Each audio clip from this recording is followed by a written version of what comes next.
Today, I'm going to show you how to make the 4 farms from my Minecraft Everything Farm complex that you requested Minecraft farm tutorials on the most. We're going to go block by block, don't you go anywhere. Hello everyone and welcome to another farm tutorial episode from me, Avomance. A little while ago, I gave you this farm complex with a world download that had 36 different farmable resources in it. But it wasn't a tutorial on how to build it, it just was a farm download. Some of you said, we'd really like a tutorial on how to build this farm and that farm. And I've taken the 4 most popular farms, as in the 4 that got requested the most. And I'm going to give you a Minecraft 1.18 farm tutorial on how to build those now.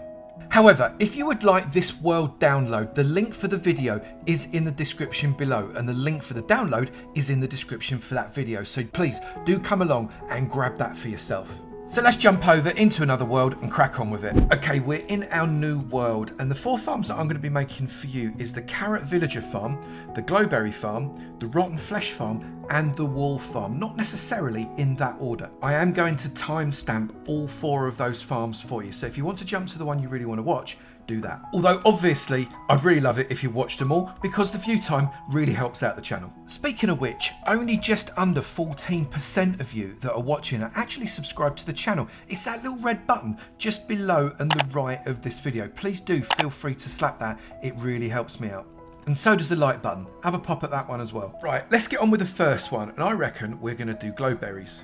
Now, in its simplest form, this farm is crazy easy. You need 2 standard blocks, a dispenser, an observer, 2 bits of redstone, 2 glowberries to get you started, and some bone meal, and then a couple of temporary blocks. I've got dirt. First off, pop down a block in front of you and place a dispenser so it's facing one of the 4 directions, not upwards, downwards, one of the 4 directions, a little bit like that.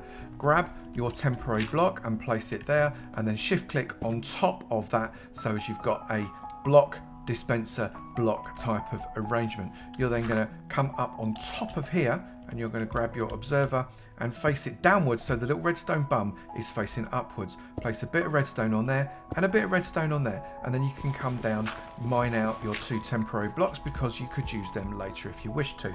You can then place all of your bone meal into your dispenser, place one of your sweet berries there, that instantly turns that on. Now if it doesn't turn that on, and for some reason occasionally it does not, place your second sweet berry underneath it like that. Don't always have to, but you can do. And then all you need to do is just sit here with your right mouse button and keep clicking it off. If you click loads and loads and loads of times, you can use up all of that bone meal and get lots and lots and lots of glowberries. Now you'll notice they're just falling all over the place. You're going to need to come along and collect them up. But in just that few seconds, I've got myself 46 glowberries and I can just carry on doing that for as long as I want. However, I appreciate that you might want to just tech it up ever so slightly. Now again, in its simplest form, all you want to do is mine out that block underneath the glowberries and place in a hopper so as you're facing the hopper into that block there. So when you mine out that block as well, come and get those 2 little bits of dirt. You can see the spout of the hopper is facing inwards. Place a chest, now you could have a double chest if you want, but place a chest into the side there and that will lift up. Now you're still going to have these glowberries popping all over the place, so you're going to want to go 1, 2, 3, 4, and then on the other side same again, 5, 6, 7, 8. It does not matter which blocks you use here. I might just strip these because I can. I'm just going to stand here and do exactly as I've just been doing over and over and over. Now I'm still going to pick up some of these glowberries. That's inevitable. I'm stood right next to it. However, some of them are going to get dropped down into that hopper and go into the chest. They can't go left and right because these wood blocks are in the way. I've taken the 59 that I started out with. You can see now in about 30 seconds, I've got, what, a stack and a quarter of glowberries dead easy. Now, if you wanted to, you can make it just a little bit more secure for AFKing by popping some slabs on the top with an extra column of wood on either side, and then pop yourself in a door. You can come inside now and just flip away as before in exactly the same way, but now you're secure behind that door and things won't be able to get you. This farm is so simple with very few resources. Let's crack on to the next one. And the next one we're going to do is the Rotten Flesh farm. Now, in terms of resources, this one is also really simple, but you do need a villager. However, if you've got a villager, you can always double it up as a trading post. So the first thing you do is going to bring a villager fairly close by and then get out. Boats are certainly one of the easier ways of doing that. Then come to where you want your farm to be, which should be just a little bit away from where your boat is, and place down whatever workstation it is you're going to be using. And then place a block either side of the workstation, and on the side you want to be the outside of the farm, place down 3 blocks. That's going to allow only access this side for that workstation, and hopefully the villager will be standing on this square here. Then break the boat and that villager should start walking towards the workstation. You're going to be placing a block there and a block there. He'll only come to the workstation when it's actually trading time, so you might need to wait for the right time of day for him to actually want to do it properly. Now it's trading time, he has come to this area, so I'm going to place a block there and a block there and fence posts between them like this. I'm then going to try and nudge him into the hole like that. Now he shouldn't be too worried about it. I'm then going to block him in for now because I don't want him getting out, and I'm then going to put slabs across the top here just to give him a roof, and it also stops him getting hit by lightning, which we're also going to have a go at a little later on to make sure that doesn't happen. We can then take out these 4 little bits of fence and those 3 items there. So we've got our villager pod ready for our trap. Now it doesn't matter what side you build your trap, but I quite like going opposite the workstation. Now come out on the side opposite the workstation, 1 past the edge, so as it is 1 there, and then dig out until you are 2 past the edge on the other side, and then dig along level with that side there like that. So you can see we've kind of gone around 2 sides of the trap. Now we're going to come down 1 more level there, but we're going to go down 2 more levels here. So it should look something like that. Now at the far end, we're going to dig down 1, 2, and 3, and on the bottom one we're going to face a hopper into that block there, and then another hopper into the hopper itself. We're then going to place a rail on top of both of those hoppers, then we're going to put a minecart with hopper on both of those, and then a magma block on both of those. And we're then going to place a sign there and a sign there. That should be all you need in terms of signs on that side. We're then going to place a sign there and another sign, shift clicking on top of it there to block that area off as well. We're then going to come up and place 2 buckets of water there. I'm going to place 2 buckets of water there. They will run all the way to the magma blocks, but not over the magma blocks, and these water blocks will run alongside here and push a continuous water stream, so no matter where any object is in here, so if I was just to throw that in there, that will flow into the magma blocks, onto the magma blocks, and then it will disappear into those minecart with hoppers and eventually into the hoppers themselves. Now come to the side of the farm just here next to your magma blocks, and we're going to dig down 1, 2 and 3 and 4, and if we come across we should be right next to the magma blocks there. What we're going to do is we're going to dig out 1 more and then 1 more again. You can see we're right next to that hopper.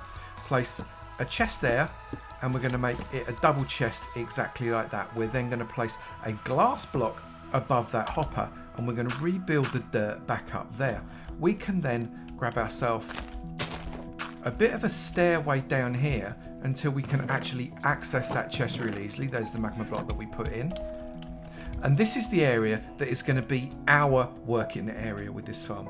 We need to encourage the mobs to approach the villager from the 2 sides we have the water sources, not the 2 sides next to it, otherwise it won't work. So we're just going to build out a little compound. And that should look something like this. Fences going around the enclosure on those 2 sides of that villager that have not got the trap, and even going across the top of the trap here just to make sure they can't sneak in the side. Finally, we need to make these mobs think that they can get to the villager. So if we place trapdoors all the way around the outside of this trap, the mobs are going to think that these are solid blocks that they can walk on, but they're not. Obviously, we're going to open them up and they're going to fall down into the water, and they're going to die on those magma blocks. And this last bit is completely optional, but come at least 5 or more blocks away from your farm. Let's just pop that there, and then place yourself a little lightning rod. That's going to make sure any lightning strikes the rod and not anywhere near your villager, so it doesn't get transformed into a witch.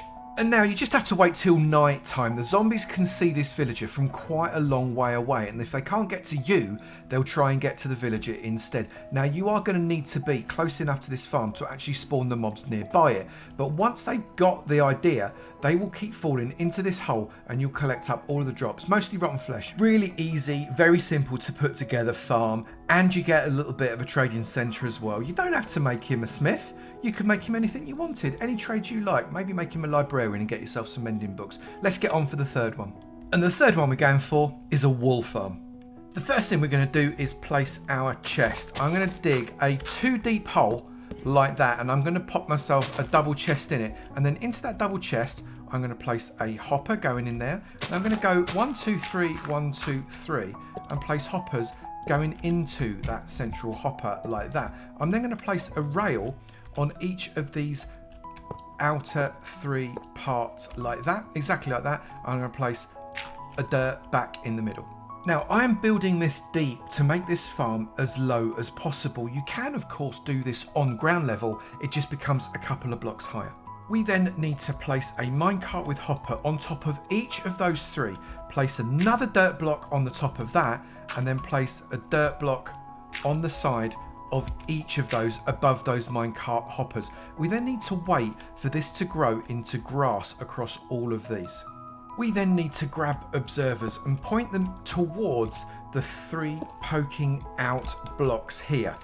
We've got the redstone bum facing backwards and the redstone face facing in towards that block. That's going to find block updates when that grass turns to dirt and then when it grows back to grass again. We then need to put a block on the end of each of those because we're going to need to transfer the redstone signal, the redstone fart that comes out of that redstone block to a dispenser which should be facing inwards towards the middle, exactly like that. Next up, we put a dot of redstone on top of each of these blocks. Now these just need to be redstone conductive blocks. It actually doesn't matter which ones you use.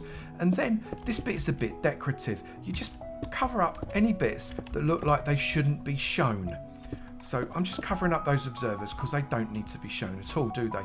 And then what we can do is we can grab some glass and we can make this visible inside. So I'm just going to pop glass on these 3 here, on those 3 there. I'm going to pop glass on those 2 and also those 2. And then I'm going to put a glass block in the middle. Now that glass block in the middle is quite important because that separates out 3 different sheep. And where you go from here is actually up to you, but what you do want to do is put another layer of glass all around the top. Easiest way to do that, jump on the block at the back there, just bang in a load more glass like this, and then you can make a dead easy layer all the way around. So you should find that you have got 3 holes, 1, 2 and 3 right there, which is where your sheep are going to go. Right here, I am now a sheep. You might also want to cover up that little bit of dirt just there and also this little bit of dirt underneath here just in case it's visible, and then pop a little torch just on the top there. It won't be a problem, but it just keeps other mobs away. And it's always a really good idea to light everything up, and that way you just keep all the mobs at bay. You don't want to get basted by some creeper as you're trying to grab your wool. That would be terrible. You now want to get some sheep in here, so make yourself just a little temporary stair that you can tower up and get to all 3 of these holes really easily. Grab yourself some wheat and try and tempt some of our woolly friends, I know there's some around here somewhere, into your farm. Sheep love a bit of wheat, and if you're walking along holding some wheat, they will become your friend immediately. You can then take them up those stairs, they will follow you, and just give them a bit of a nudge into the hole. Once you've got your 3 sheep in the hole, you can dye them up any colour you want. I've got a yellow one, a blue one, and I've left one white. And then I recommend, again, just pop a little bit across the top here. This is decoration. It doesn't necessarily have to go on there. And that's because glass isn't spawnable, but I just quite like having a lid on all of my builds. Get rid of your temporary blocks. And then there is just one more really important step, and that is shears. Come into the back of each of your dispensers and put at least 1 set of shears inside. Now you can put more than 1, you can put as many as 9 if you wanted, because these shears do eventually wear out. You will need to maintain them. Now every time that grass grows back as a result of that grass block in the middle, these sheep then have the opportunity to eat that grass and they're sheared very automatically, and it all goes into the chest down there. It's a dead easy farm. I actually really love this farm. Wool is so useful for temporary blocks and building blocks, and also laying out different redstone circuits. It's a really great tool. Right, we've got one farm left. Let's go and crack on with that. And finally, we are doing the villager-driven carrot farm. Although it doesn't have to be carrots, you could get these villagers to actually do it with any crops. The advantage of carrots is that you only get carrots when you harvest carrots. You don't get poison potatoes as well as potatoes. You don't get seeds as well as wheat. And as a result, you don't get the villagers' inventories filling up with rubbish. For this farm, the footprint is a little bit bigger. This is an 11 by 11 square, and we've got a little notch that's 2 by 3 up on one side of it. Come to the very centre of your 11 by 11 square, and you know the centre because it is directly opposite where we've got the little nib in here, and then count in 1, 2, 3, 4 and 5 and place in a bucket of water. You can then place some stairs upside down. That has still got water there. Look, it's completely waterlogged. You've not lost it. That means that we can hydrate this entire area. Then pop down a composter on top, and what I like to do is just stick a bit of glowstone or some other lighting block. Doesn't have to be a lighting block, as long as you put some block on there to stop the farmer from jumping up and down on top of that composter. Once you've got your composter and the block on top, come to the edge where you're going to have your little 3 by 3 box here, and right on the end of it place down a trapdoor. This trapdoor is really important. Then remove that block, remove that block, remove that block, remove that block, and remove that block. And then in this little area here, place down a double chest. Now if you wanted to, you could place down a double chest there, but you'd need to make sure that the block above it was a transparent block. So I quite often prefer it to be like that. It does mean that it costs me an extra hopper, because I'm going to go 1, 2, and then a third one, 3, like that. Once you've done that, place down with shift click a rail right there, a piece of carpet with again shift click right there, and then grab some wood. It doesn't matter what, I mean it doesn't even have to be wood if you don't want it to, and place it around the edges right here. So there, and also right there. Place a glass there, and there, and then another wood next to all of those glasses. Exactly like that. We've then got to put in a hopper minecart.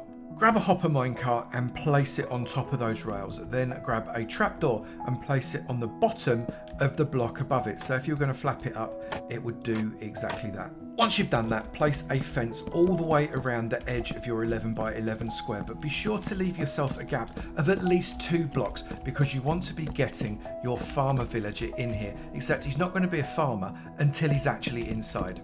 Pop yourself a bit of carpet on one of the corners. It just means that you can get in and out should you want to. And just like you did with the rotten flesh farm, bring in a villager to become your farmer. You can row the boat right in the gap, or actually you could break the boat next to it.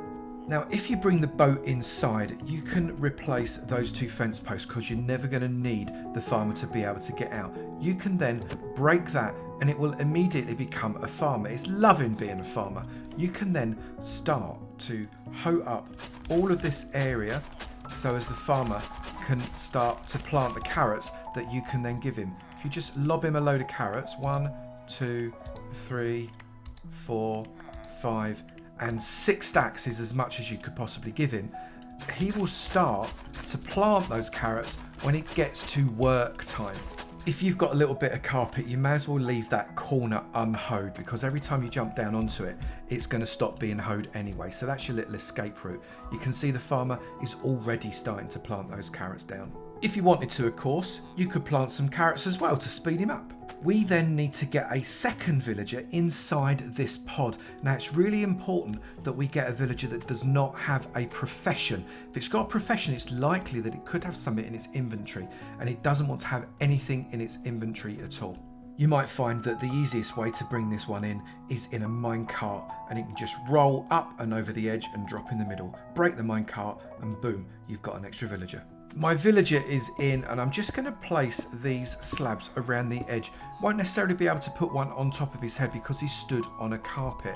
I'm then going to place an upper one right there, and that will just keep it covered up, which is nice. And then what I'm going to do is I'm going to get a wall, and I'm going to move at least 4 blocks away from the edge of the farm, so this looks like a good distance, and I'm going to place down a lightning rod. That makes sure that any lightning that drops doesn't turn our farmer or our little man inside into witches, because witches don't like farming, and it will soon stop your carrot flow.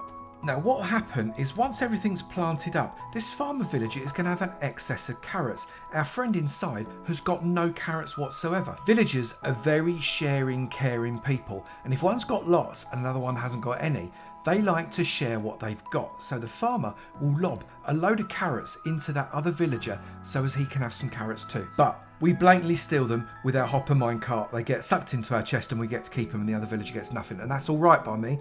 So that is a one pod farm, but you could actually do another field on the opposite side of that one using the same villager in the same pod. So here we have got a 2-farm system. On one side we've got potatoes, on the other side we've got carrots, and it's exactly the same at the edges of both of those, with a trapdoor on the floor, a trapdoor across the top of a minecart with hoppers running in to a chest that sits right in the middle there. And this farm will just keep on rolling. The farmers will replant their crops, so they'll grow again, and they'll plant them again, and they'll grow again, and they'll just keep lobbing them at their little mate in the pot. And you can just keep on collecting them. So I waited through one full Minecraft day, so that's about 20 minutes, and I've opened up this, and oh my goodness, 1, 2, 3, 4, 5 stacks of each of those different types in just one Minecraft day. This farm can actually produce you quite a lot of crops from a simple build. So there are just 4 of the farms in my 36 resource farm complex that I showed you at the beginning of the video. These were the 4 that you asked for the most, but what about the others? If you've got a cankering for any of the others as well, do let me know in the comments below. I would be really happy to give you a quick tutorial on any of the farms in that complex. Just let me know and I'll sort it out for you. If you have enjoyed this video, please remember to slap that like button. It'd be great to know you enjoyed them, and I will keep on making them. Also, if you've not done it already, please do hit that subscribe button. It'd be great to see you in my sub club, and I look forward to seeing you in another video. You take it easy now. Bye.